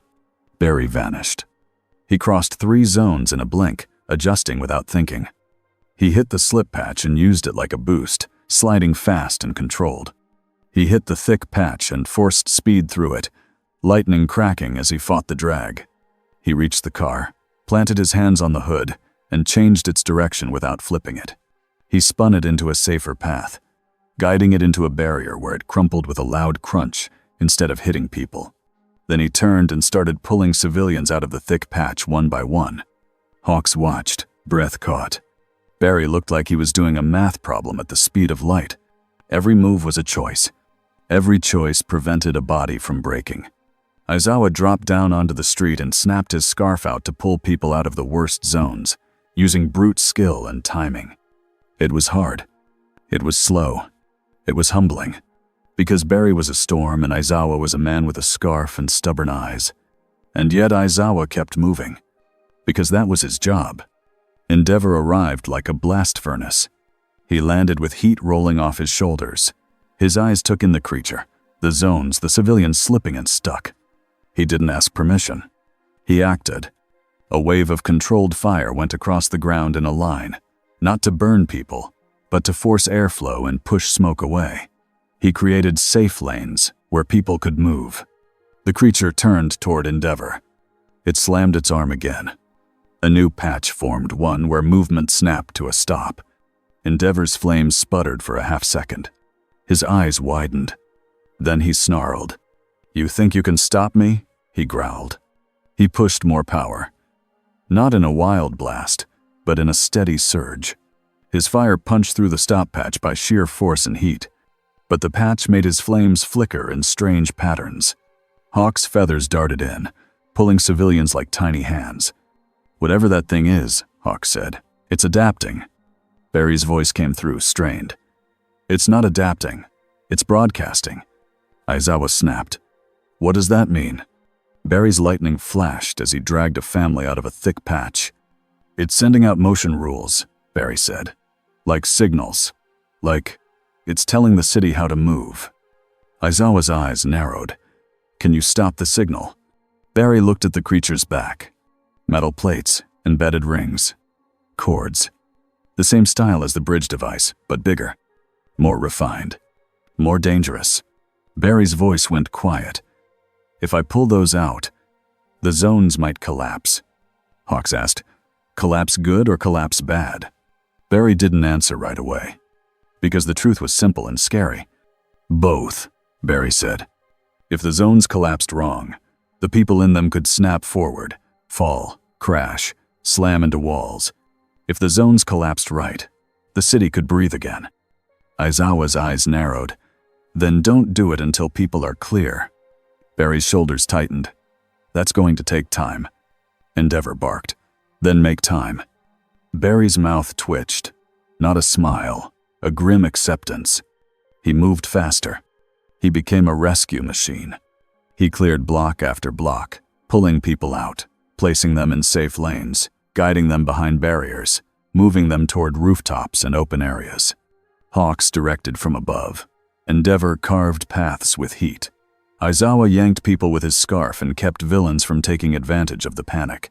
And through it all, the creature kept slamming and broadcasting. A new patch formed near a playground, making the ground slick. Kids fell.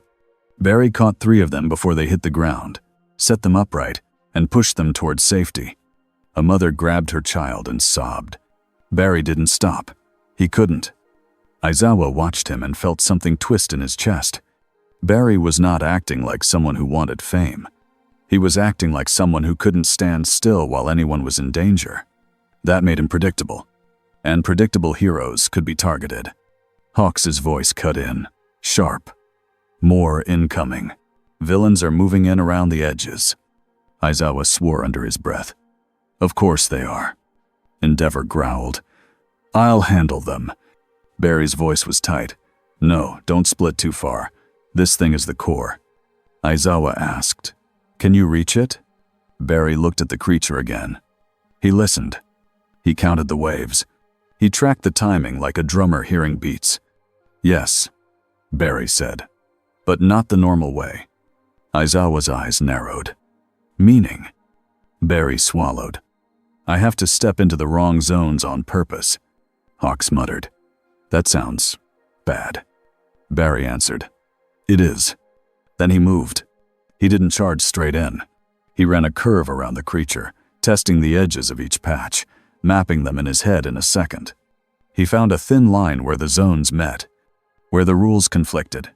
A seam. Barry hit the seam and the air crackled. His lightning flared bright, almost blinding.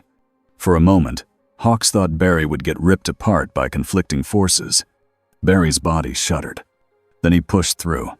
He came out behind the creature, right at its back plates. His hands vibrated. He phased his fingers into the metal not to tear it, but to find the bolts inside. He twisted. The first plate popped free.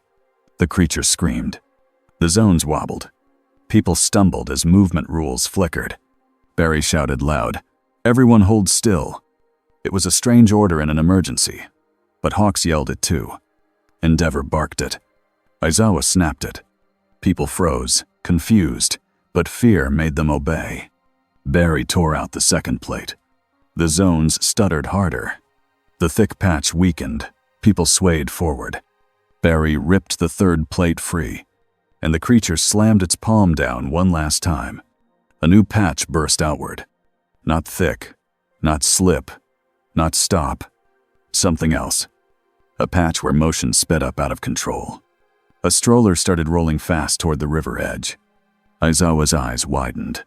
Endeavor's flame flared, but he was too far. Hawks's feathers shot down, but the patch made them wobble. Barry's head snapped to the stroller. He made a choice in a blink. He could finish pulling the plates and kill the broadcast, or he could save the stroller now. Barry vanished. He caught the stroller inches from the edge and held it steady with both hands, shaking from the sudden force. A baby inside blinked, confused. Barry pushed the stroller back into a safe lane and turned. The creature had used the moment. It twisted, heavy and fast, and slammed Barry across the chest with an arm like a hammer. Barry flew into a wall and cracked the concrete. Hawk's breath caught. Flash. Aizawa's scarf snapped toward Barry instantly. Barry pushed himself up.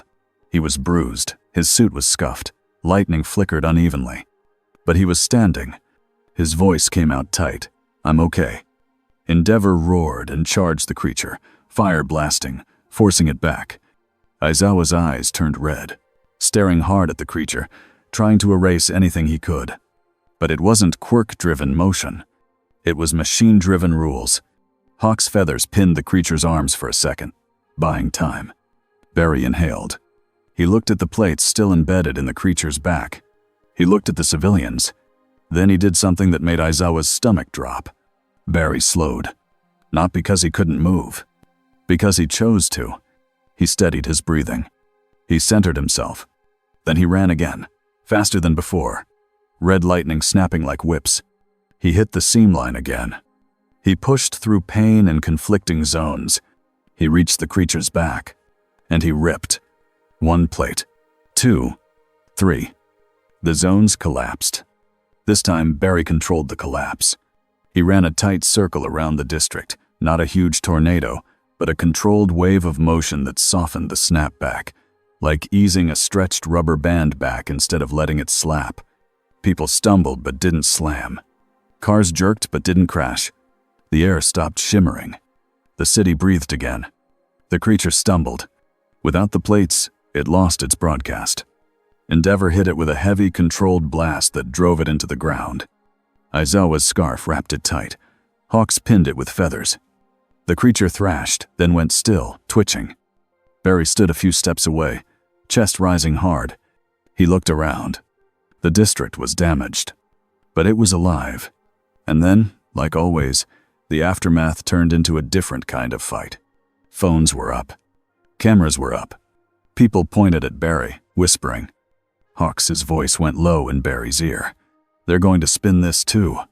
Barry's jaw tightened. I know. Aizawa stepped closer. We have the creature. We have the plates. Evidence. Barry nodded.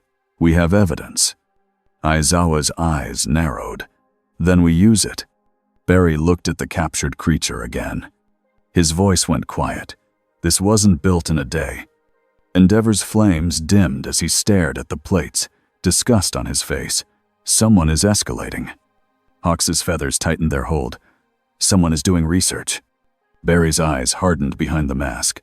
And someone is trying to make me break, Barry said. Aizawa studied him. Are you going to? Barry's voice was steady. No, Barry said. But I'm done being reactive. He looked toward the river, where the water moved calm and normal again. He spoke like a man making a rule for himself. I'm going to find who's building these, Barry said. Not because I'm angry, because if they can do this once, they can do it everywhere. Aizawa's scarf shifted. You won't do it alone. Barry didn't argue. He nodded. Good. Hawks's voice cut in, sharp again. Bad news. Aizawa's eyes narrowed. What now? Hawks hesitated, then said it anyway. Commission is already putting out a statement, Hawks said. They're calling you unverified and unstable. They're saying UA is assisting in containment. Barry's shoulders tightened. Aizawa felt heat rise behind his eyes. Nezu's voice came through comms, calm as ever. They are controlling the story. Barry's voice was quiet. Then we control the truth. Aizawa stared at the captured plates, at the machine marks, at the evidence that could point to a hidden lab. He looked at Barry, a man who could run faster than bullets. And yet the thing that might defeat him was paper and fear. Aizawa's voice was flat. Then you better start writing. Barry let out a short laugh that sounded like pain. Yeah, Barry said. Paperwork is the real villain. He looked down at his hands, lightning fading to a soft crackle. Then he looked up at the city. And for the first time since he arrived, Barry didn't look like a visitor. He looked like someone who had chosen to stay and fight the hard fight. Not just against monsters, against a system that wanted to own him. And somewhere in the dark, All for One watched the river district from a hidden feed. He saw Barry rescue the stroller. He saw Barry get hit. He saw Barry still win. All for One's mask hissed as he breathed out. Garaki's voice crackled. He still chooses civilians.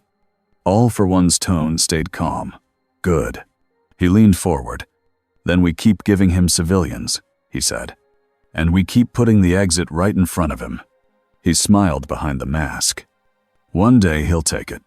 And when he does, All for One whispered, the world will blame him for running. 2 weeks later, the city had learned a new habit. When sirens rose, some people looked up first. Not for helicopters, for red lightning. Barry Allen sat at a small desk inside UA, shoulders hunched over a stack of forms like they were a pile of bricks. He had his mask off. His suit was half on, half off, because he kept getting pulled into emergencies before he could even zip it. He wrote one line, stopped. Wrote the next line, stopped again. Across the room, Aizawa leaned against the wall with his arms crossed. Barry didn't look up. If I write too fast, the paper smokes. Aizawa's voice was flat. Then don't write too fast. Barry stared at the pen like it was judging him. I'm trying. Aizawa didn't answer, but his eyes flicked to the pile. Barry had saved people in the last 2 weeks in ways that didn't even make sense to normal eyes. A fire in an apartment block. Barry moved every single person out before the first floor even fully collapsed. A runaway support drone swarm. Barry unplugged the control hub and caught every falling metal piece before it hit the crowd. A flash flood from a broken river gate. Barry carried sandbags and people and emergency radios like the whole city was his arms. He did it all while staying under supervision, which mostly meant Aizawa and Hawks were always close enough to see what he was doing. It also meant the Hero Commission kept trying to turn Barry into a tool. They never said tool. They said asset. They said resource. They said public safety. Barry finished one form and slid it to the side. A new stack waited right there. He groaned softly. This is how villains win. Aizawa's mouth moved like it almost became a smile. Almost. Nezu's voice came through a small speaker on the desk. This is also how institutions win. Barry slumped in his chair. Why do you sound happy about that?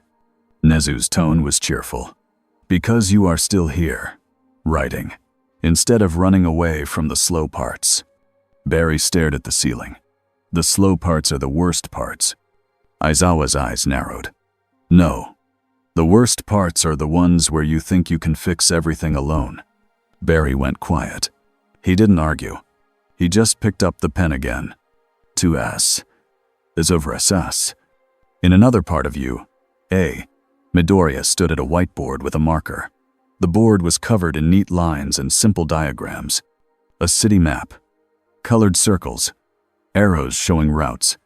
Barry stood beside him in his suit, mask on, arms crossed. Midoriya pointed at the map. If there are 3 incidents at once, you can't just go to the loudest one first. You go to the one where people will die the fastest.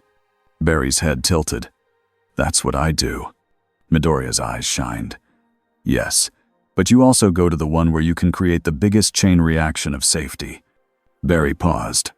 Midoriya tapped the marker on the board, excited. Like if you stop a gas leak, you also stop 5 other things that would happen after it. Barry's voice was soft behind the mask. You're good at this. Midoriya blinked. I thank you. Barry looked at the board. Then he looked at Midoriya. You know what I'm afraid of? Barry asked. Midoriya swallowed. What? Barry's shoulders rose and fell once. That I'll start treating people like numbers. Midoriya's eyes widened. You don't. Barry shook his head. Not yet. He turned back to the board. When you can move like I move, you can start thinking the world is a puzzle, and puzzles can make you forget faces. Midoriya stared at him, serious now. Then keep looking at faces. Barry let out a breath that sounded like relief. Yeah, he said. That's the plan. Aizawa watched from the doorway, silent. This was the part that mattered.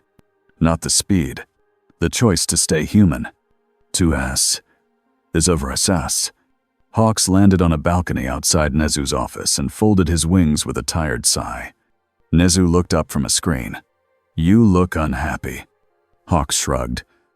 I'm always unhappy. Nezu's eyes gleamed. Not always. Only when you're balancing 2 jobs at once. Hawks leaned against the wall. You mean hero and commission leash. Nezu smiled politely. Yes. Hawks stared at the city beyond the glass. They're pushing harder. Nezu tilted his head. About Barry. About control.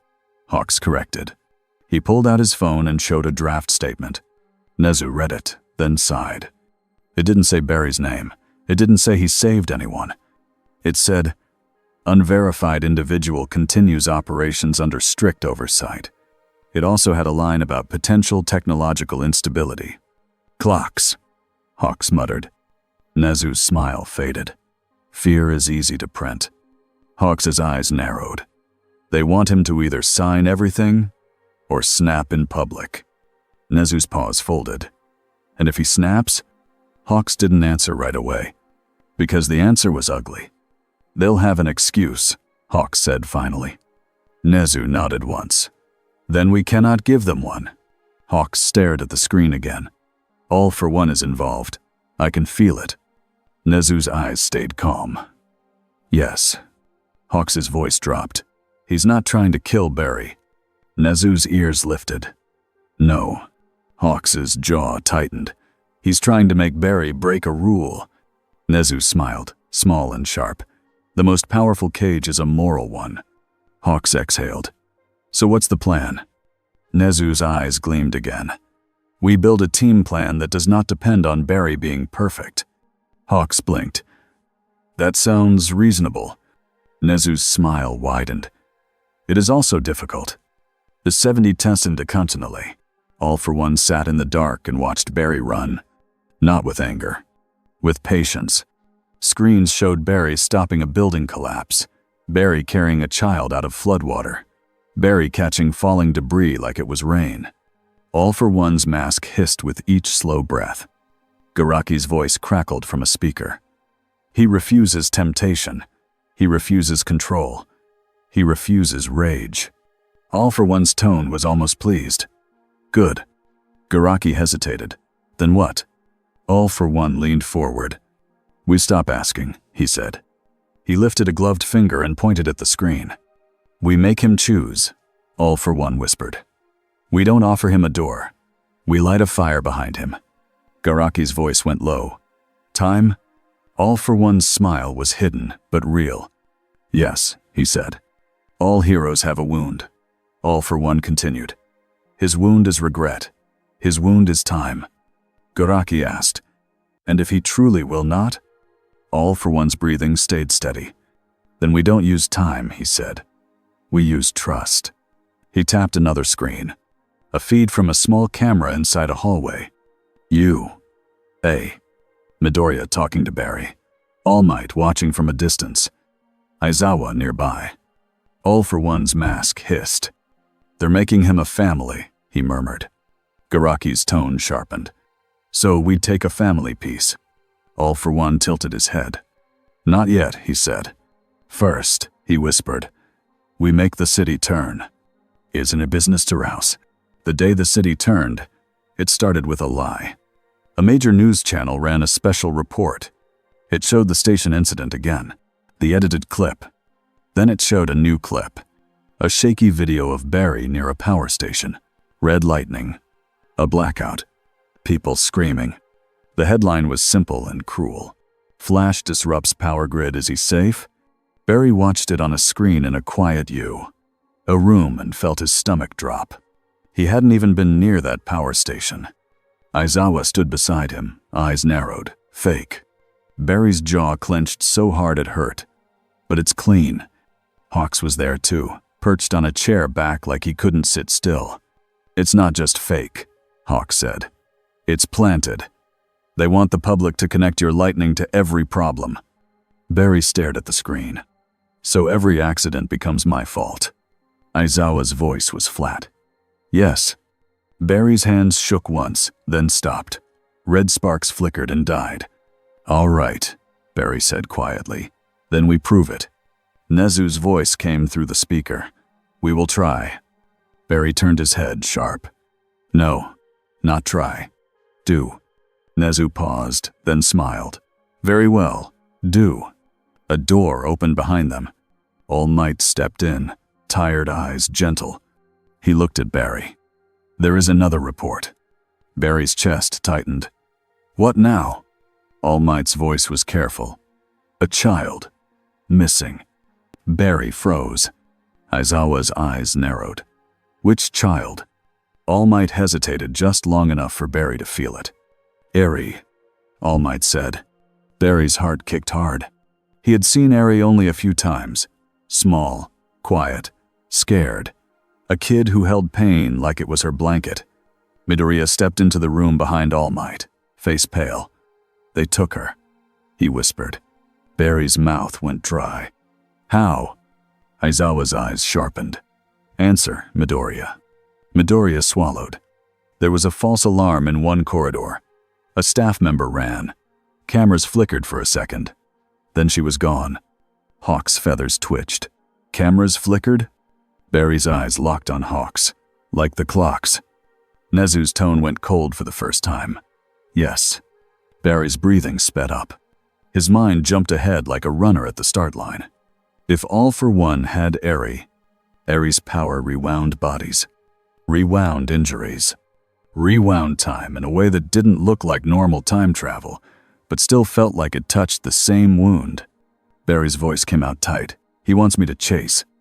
Aizawa's eyes narrowed. He wants you to run into a trap.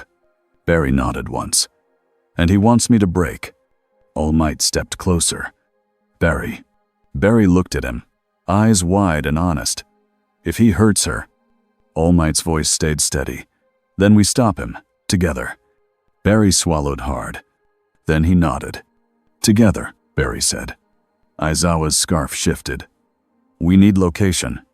Nezu's screens lit up with maps. Hawks' feathers lifted. I can sweep. Barry shook his head. No. He'll have zones. He'll have motion fields. He'll have decoys. Midoriya stepped forward, voice shaking but determined. Then we do what we did before. Evidence. Barry looked at him. Midoriya continued.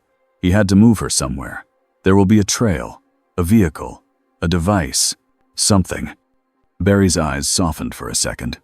Then they hardened again. Okay, Barry said. We hunt smart. Insubscribably. Intense to the scrambly savactivy by the scrabbly. They found the first clue in a place that made Barry's teeth grit.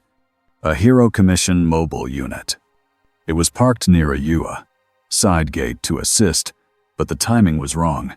Aizawa stared at it from a rooftop edge. They weren't invited. Hawks's voice was low. They don't need invitations. Barry stood still, listening. Then he spoke softly.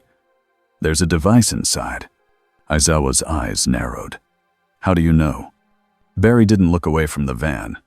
Because it's humming. Hawks frowned. I don't hear anything. Barry tapped his own chest once. I do. Aizawa's eyes turned red. We check. They didn't storm in. They approached like a sting. Aizawa dropped behind the van, ready. Hawks floated above, feathers spread, silent. Barry stayed a step back, forcing himself to be normal speed. A commission guard stepped out. You can't. Aizawa's eyes flashed red. The guard's quirk shut off. Hawks's feather wrapped the guard's wrist gently but firmly. Aizawa's voice was flat. Open the door. The guard swallowed. I can't. Barry moved. He didn't hit anyone. He simply appeared beside the door and opened it from the inside. Then he stepped back like he was trying not to scare them with how easy it was. Inside the van was a console, not standard commission gear. It was newer, sleeker, and it pulsed with a rhythm that made Barry's skin crawl. Barry stared at it. That's a motion tuner. Hawks blinked. A what? Barry swallowed. A machine that can mess with movement, like the bridge, like the river. Aizawa's jaw tightened. Why is it here? Nezu's voice came through comms, tense, because someone allowed it. Barry's eyes narrowed. Or someone didn't know what they were carrying. Aizawa looked at the guard. Who brought this? The guard's eyes were wide. We were told it was for monitoring, for safety. Hawk's voice was bitter. Monitoring. Barry leaned closer to the console without touching it. He watched the lights. He listened. Then his head snapped up. This isn't just for zones, Barry said. It's broadcasting a signal. Aizawa's eyes narrowed. To who? Barry's voice dropped.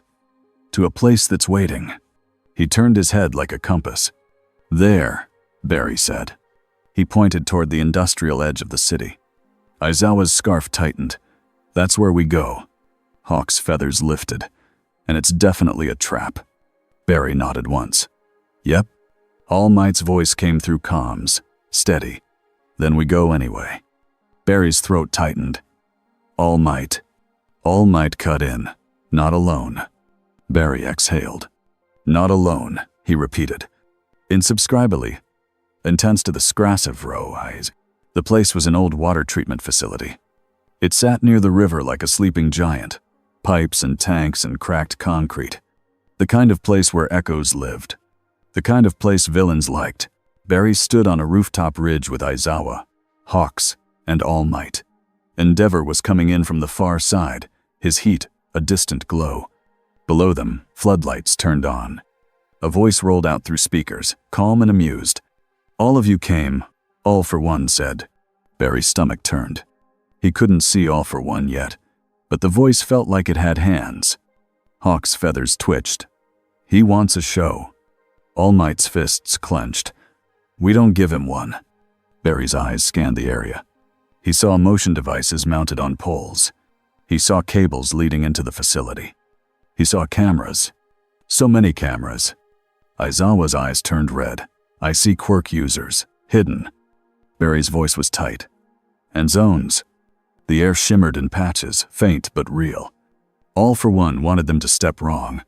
All for One wanted Barry to run wrong. Then the doors below opened. A small figure was pushed out. Airy. Her hair was messy. Her eyes were wide. She clutched her own arms like she was trying to hold herself together. Barry's chest went cold. He almost moved. He almost vanished. All for One's voice purred through the speakers. There she is. Barry's teeth clenched. Red lightning crawled up his arms and died. All for One continued. You are fast, Flash. You can take her in a moment. Hawks's voice was sharp. Don't take the bait. All for One chuckled. But if he moves too fast, maybe something breaks. Aizawa's eyes narrowed. He rigged this place. Barry stared at Eri. She looked up. Her eyes met his mask for 1 second. And Barry saw it. She wasn't just scared of All for One. She was scared of herself. Barry's throat tightened. All for One's voice softened into something almost kind. Barry Allen, he said. Barry froze. All Might's head snapped slightly. He knows. Hawks's voice was low. Of course he does. All for One continued. You carry regret like a second suit. I can smell it. Barry's fists clenched. All for One's tone stayed calm. I can give you what you want. A panel on the ground opened. A device rose up, humming. It wasn't a quirk. It was a machine. It sparked with a strange light that made the air feel thin. Barry's skin prickled. That, All for One said, is a door. Barry's eyes narrowed. A door to what? All for One's voice became a whisper in every speaker at once. Home, he said. Barry's heart hit his ribs. Aizawa's voice was hard. It's a lie. All for One chuckled. Not a lie, an offer. The machine hummed louder. Barry felt something tug at his lightning, like a magnet touching a needle. All for One continued, take the child, take the door, run back to your world. Barry's breathing sped up. Eri stumbled forward a step, crying quietly. All for One's voice sharpened. Or stay, and watch this city learn what it means to fear you. A screen lit up on a wall. Live feed, downtown Masudafu. A bus terminal. Another motion creature. Another broadcast. People slipping. People stuck. Sirens. All for One's voice was smooth. 2 crises. Barry's jaw clenched. He could be at downtown in seconds. He could be here in seconds. He could save both. No. He could try. And trying was the trap. All for One's voice dropped lower. You know what fixes this? Barry's stomach twisted. Time. All for One was pushing him toward the one thing Barry refused to do. Aizawa's voice snapped. Barry. Barry didn't look away from Eri. All for One continued. Run back 10 minutes. 5 minutes. Fix the footage. Fix the fear. Fix the child. Fix the city. Barry's lightning flickered hard. All Might stepped forward, voice steady. Ignore him. All for One laughed. Easy for you, Symbol. Your time is simple. Barry's fists shook. Eri's sobs got louder. And then the worst part happened. All for One's voice turned soft again. Barry, he said. Your mother. Barry went still. The world seemed to narrow to that word. All for One spoke like he was telling a bedtime story. I can help you fix what you never fixed, he whispered. I can give you a clean timeline. Barry's throat tightened until it hurt. Aizawa's eyes narrowed. He's in your head. Hawks's feathers lifted, tense. He's pushing the exact button. All Might's voice was low. Barry, look at me. Barry didn't. Because if he looked away from Eri, he might run without thinking. Then Midoriya's voice came through comms, breathless. Barry, Midoriya shouted. Downtown isn't random. The device signature is the same as the Commission Van console. It's linked. If you shut down the source at the facility, downtown collapses too. Barry's head snapped slightly. What? Midoriya's voice raced.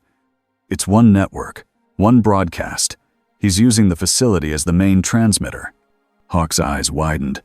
That's why he wanted us here. Aizawa's jaw tightened. If we cut the head, the body stops. All for One's voice purred, amused. Very clever. Barry's breathing steadied a fraction. A third path. Not time travel. Not surrender. Not running home. A plan. Barry's voice came out tight but clear. All right. All for One chuckled. Yes. Choose. Barry stared at Eri. Then he spoke. Softly, like he wanted her to hear it. I'm coming, Barry said. But not the way he wants. Eri's eyes lifted toward him again. All Might's voice was firm. Barry, we move together. Barry nodded once. Then he moved. Not as a blur across the whole space. As a precise line. He ran along the edge of a shimmer patch, using the seam like he had before. He hit a spot where the air wanted to slow him, and he pushed through with control, lightning snapping. He didn't go straight to Eri first. He went to the poles, to the mounted motion devices. Because if he grabbed Eri while the broadcast was live, the zones could snap and crush her. Barry's hands vibrated. He phased through metal casings, twisted internal bolts, pulled power cores out without tearing the structures. One device died. Then another. Lights flickered. All for One's voice sharpened. No. Hawks dove, feathers firing like darts to cut cables and pin hidden villains in place. Aizawa dropped into the facility entry and turned his erasure on, locking down quirk users trying to trigger backup traps. Endeavor arrived like a wall of heat, blasting a path through a thick shimmer patch that tried to freeze motion in place. All Might moved like a hammer, smashing through a reinforced door that hit a secondary transmitter. Barry ran the inner ring of the facility like a living circuit breaker. He didn't just destroy, he disabled. He made sure the collapse would be controlled, because people were still downtown, and if the broadcast ended wrong, the snapback could still hurt them. All for One's voice turned furious for the first time. You are wasting time. Barry's jaw clenched. Yeah, that's the point. He hit the main console in the center of the facility yard. It was the heart, the thing humming like a sick heartbeat. Barry didn't touch it right away. He listened. He watched the rhythm. Then he ran around it in a tight circle, building a controlled counterwave with his speed, like balancing a spinning top. His lightning wrapped the console in a cage of red sparks. He reached in, phased through the outer shell, and removed the core. The humming stopped. Across the city, screens in control rooms blinked. Downtown, the shimmer patches faded. People stumbled, but they didn't slam. The motion rules released like a slow exhale instead of a snap. Barry knew because he felt it. The city's wrongness loosened. Now, only now, Barry moved to Eri. He crossed the yard in a blink, scooped her up gently, and stepped back into a safe lane. Eri clung to his suit, shaking. Barry's voice softened. You're okay. You're okay.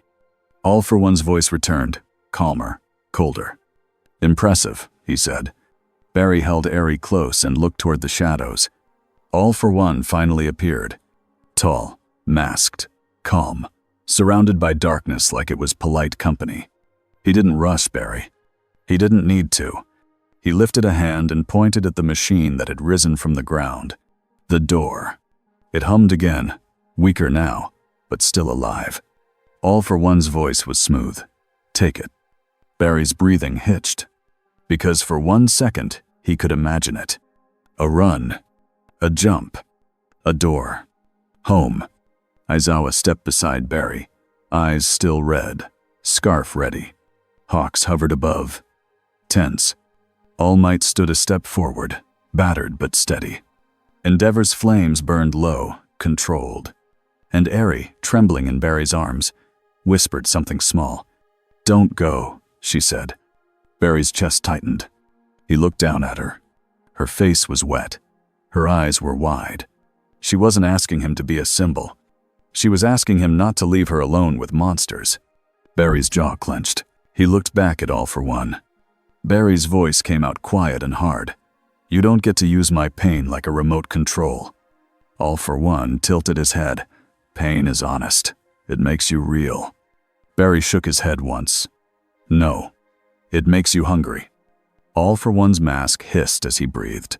So you refuse. Barry's lightning flickered. He didn't posture. He didn't threaten. He just said the truth. I refuse, Barry said. I'm not breaking time. I'm not running from this world. And I'm not letting you teach this city to fear help. All for One chuckled softly. Noble. Barry's eyes narrowed. Stubborn. All for One raised a hand as if giving a polite goodbye. Then I will take something else, he said. The ground beneath the door machine cracked. Smoke burst. A shimmer patch flared. And the machine vanished, swallowed by a hidden escape tunnel and a motion blur field. All for One was gone with it, slipping away like he'd never been there. Not beaten by force, retreating with what he wanted most: data, proof, and a new rumor to plant. The cameras around the facility were still blinking. Aizawa's jaw tightened. He escaped. Barry stared at the empty spot. Then he looked down at Eri. Eri was still breathing. The city was still standing. Barry's voice went quiet. Yeah. He tightened his hold around Eri and turned to All Might. All right, Barry said. What now? All Might's tired eyes softened. Now we do what heroes do. He looked toward the gates. We keep going, All Might said. And fastery of Ezekdurs goaded the canastaxtery of Ezekdurs. The next day, the Hero Commission tried one more time. A meeting, a contract, a polished offer, protection, resources, a special license, a badge, a schedule, a leash wrapped in velvet. Barry sat across from them in a plain room at U. Mask off, hands folded. Aizawa stood behind him like a shadow. Nezu watched through a camera feed. Hawk stood by the wall, eyes tired. The representative smiled. You performed well. Barry nodded once. People lived. Yes, she said. Which is why we wish to formalize your role. She slid a document across the table. Barry looked at it. At the words about deployment authorization and information control. At the part that said he must not act without commission approval. Barry pushed it back. I'm not signing that, Barry said. The representative's smile thinned. Then you will remain unverified. Barry's voice stayed calm. Then verify me another way. Her eyes sharpened. There is no other way. Barry looked her straight in the face. Yes, there is, Barry said. You let me be a hero. The representative's smile turned colder. That is not a system. Barry nodded. Exactly. Hawks exhaled through his nose like he'd been holding his breath for days. Aizawa didn't move. Barry stood. He didn't raise his voice. He didn't threaten. He just made his choice. I'll work with you, Barry said. I'll respond to emergencies. I'll share evidence. I'll follow rules that protect people. He leaned forward slightly. But I won't be owned, Barry said. The representative stared at him for a long moment. Then she closed the folder with a clean snap. Very well, she said. We will inform the public that you are not under commission authority. Barry nodded. You do that. She stood, and when something goes wrong, they will blame you. Barry's eyes were steady. Then I'll keep doing what's right, Barry said, even if it's slow. She left. When the door shut, Barry let out a breath he didn't know he was holding. Hawks muttered, That was dumb. Barry glanced at him. Thanks. Hawks's mouth twitched. Also brave. Aizawa spoke, flat as ever. Also risky. Barry nodded. Yeah. He looked down at his hands. Then he looked up. But it's mine, Barry said. And it guys the Kazov at Tisizin Sepul. That night, was quiet. Barry sat in a hallway with a clipboard in his lap. He was filling out an incident report. The slow way, one line at a time. The words looked small compared to what he had done, but he wrote them anyway. A shadow fell across the floor. Midoriya sat beside him, careful not to crowd him. He didn't speak right away. He just sat. Barry kept writing for another few seconds, then stopped. You ever get tired? Barry asked. Of trying to prove you're doing the right thing? Midoriya swallowed. All the time. Barry nodded like that answer made him feel less alone. Midoriya looked down at the clipboard. You didn't take the door. Barry's jaw tightened. I wanted to. Midoriya's eyes widened slightly. You did? Barry nodded once. Yeah. He stared at the blank space under the next line on the form. But wanting something doesn't make it right, Barry said. Midoriya's voice was quiet. That's really hard. Barry's mouth twitched. Welcome to hero life. Midoriya let out a small laugh. Barry wrote another line. Outside, far away, a siren rose. Barry's head lifted automatically. Midoriya looked at him. Barry stood, clipping the pen back onto the board. He looked down the hallway toward the exit. "Paperwork can wait," Barry said. Midoriya nodded, eyes shining. "Be careful." Barry smiled softly. "Always." He took one step. Red lightning flickered at his ankles, and then he was gone, leaving only a quiet rush of wind and a hallway that felt a little brighter than before. Midoriya stared at the empty space, then looked down at the clipboard Barry had left behind. The report wasn't finished, but the first pages were. Neat handwriting, careful details, a hero doing the slow work too. Midoriya picked it up gently, like it mattered. Because it did. Out in the city, red lightning cut across the night again. Not as a threat, as a promise. Life in Musatafu kept going, just different now.